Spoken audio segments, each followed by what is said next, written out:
Hillary Clinton chose San Diego, home to the 46 naval vessels that constitute America's Pacific Fleet, as the place to launch her new broadside against Donald Trump. Flanked by no fewer than 19 American flags, she assailed the man she expects to be battling in November, calling Donald Trump too reactionary, too divisive, and too dangerous to lead the United States. Donald Trump's ideas aren't just different. They are dangerously incoherent. They're not even really ideas, just a series of bizarre rants, personal feuds, and outright lies. She said Mr. Trump should never be trusted with America's nuclear codes, said as president he could commit war crimes, argued he has no understanding of the complexity of global statesmanship and would preside over an economic crisis. And she mocked what she called Mr. Trump's fascination with totalitarian leaders around the world. He praised China for the Tiananmen Square massacre. He said it showed strength. He said you've got to give Kim Jong-un credit for taking over North Korea, something he did by murdering everyone he saw as a threat, including his own uncle, which Donald described gleefully like he was recapping an action movie. And he said if he were grading Vladimir Putin as a leader, he'd give him an A. Now, I will leave it to the psychiatrist to explain his affection for tyrants. Lest there were any doubts about her critique, her campaign released a new video using the presumed Republican candidate's own words to demolish what it called the Trump doctrine.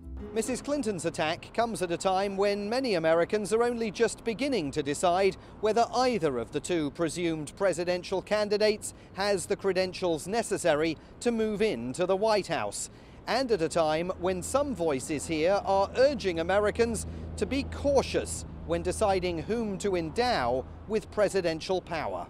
When presidents have acted in the name of national security, Congress has generally gotten out of the way. Chris Adelson is the author of a new book called Power Without Constraint. It looks at just how much power the two most recent American presidents have exercised in the area of national security. His finding that Congress can no longer be relied upon to act as a brake on the country's executive. The Constitution is only as good as we are.